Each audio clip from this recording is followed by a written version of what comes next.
Hi, I'm Alchemist2, and I'm back again with another movie review. And recently I watched X-Men Origins Wolverine, and actually my review has a lot of spoilers in it, so if you haven't seen Wolverine yet, just turn the opposite way and run. Fair warning. An adrenaline rush beginning of the X-Men series starring one of my favorite mutants, Wolverine.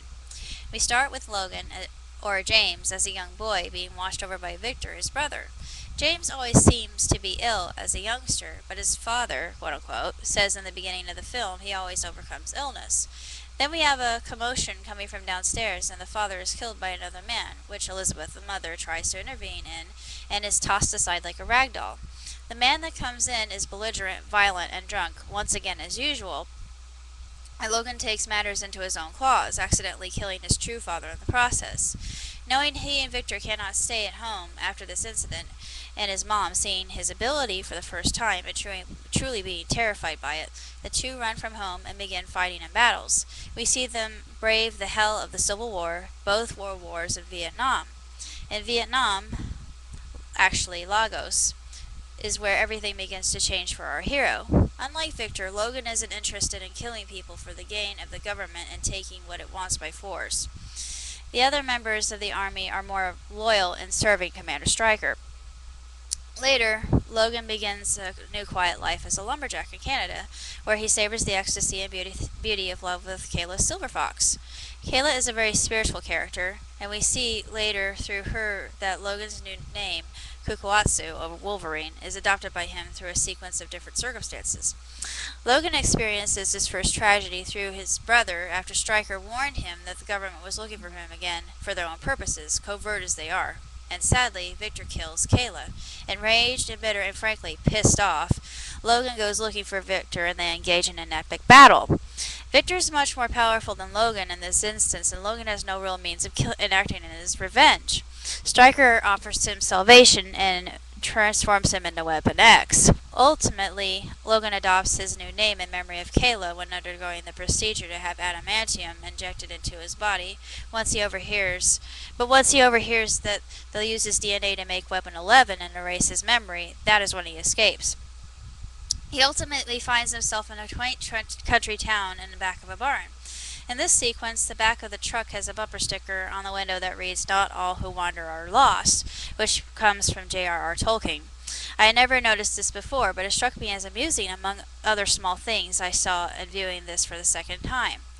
Stryker comes after Logan again, and once more he flees, advancing in Stryker's general direction. Logan soon learns of experimentation done by Stryker on an island with the mutants Victor has helped him catch, one of them being Cyclops. On the way to New Orleans with Spectre by his side, he runs into Gambit, and a battle between Logan, Gambit, and Sabretooth ensues. Gambit allows Victor to escape, but Logan persuades Gambit to help him enter the island with his help, since Gambit is the only escapee. On the island, he encounters Stryker in the flesh and sees Deadpool being created. There, he sees Kayla for the second time. She had been drugged at the first, giving her the appearance of death. Her gift is tacto-hypnosis. She was only a pawn in Stryker's scheme. They mention Emma Frost, not by name, but by giving her away by saying she has diamond hard skin. I caught that by the second time, having seen First Class and knowing fully what Emma's power is. Logan is able to release all the mutants, including a young Cyclops, who, along Emma's help, zaps a boatload of bad guys. There's an epic battle against a puppet-like Deadpool, who responds to Stryker's computer commands, and Logan. Eventually, Victor joins him in the intense battle. It's probably the best in the entire movie. I think when the escapees are still running from their captors, I caught sight of a young Jubilee, but I am not entirely certain. It is a shot from behind, but the young woman has pink streaks in her hair. I think a real X-Men fan would know. I'm a fan, but I'm not familiar with all the mutants. The escaped mutants finally encounter Xavier, and through Scott's trust, they follow him, and Charles spirits them away from the 3 Mile Island. In a final scene, Stryker has a gun loaded with adamantium bullets, supposedly the only element that can kill our hero, and fires at will upon Logan. Kayla is caught in the crossfire and sadly she begins to die. For real. Logan loses all his memories and Gambit comes after him to help him escape from the island, but Logan declares, "I'll find my own way," which he does while the authorities start engulfing the island. Logan slips past their gas swiftly and speedily. I never watched Wolverine all the way to the end due to the fact that it is the darkest of the X-Men films, but being a fan of Wolvie, I thought I would wait and see what happened.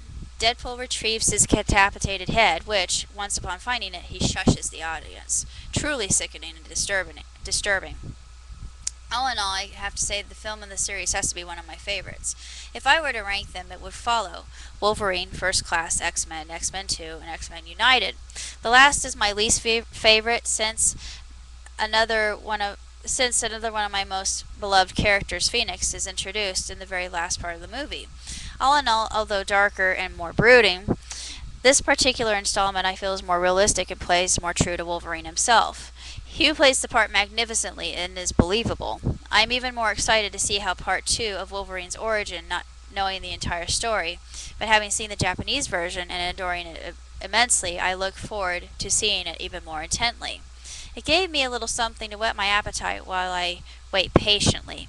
It seems X-Men fans are in for more films in the future. Having been a reader of Dark Horizons, I have known of a second First Class, if that is possible, and of course another Wolverine. I do not know if they will expand upon the Phoenix version of the tale, since the last X-Men film bombed terribly in the box office despite expectations. I absolutely love the X-Men, and next to the Adventures, they are my favorite superheroes and heroines. I think we can look forward to more adrenaline-saturated flicks in the future, fellow mutants. This one earns a 5-star rating, and 2 thumbs rocketing out the roof, blowing up in a cavalcade of color. A+++ rating, without doubt.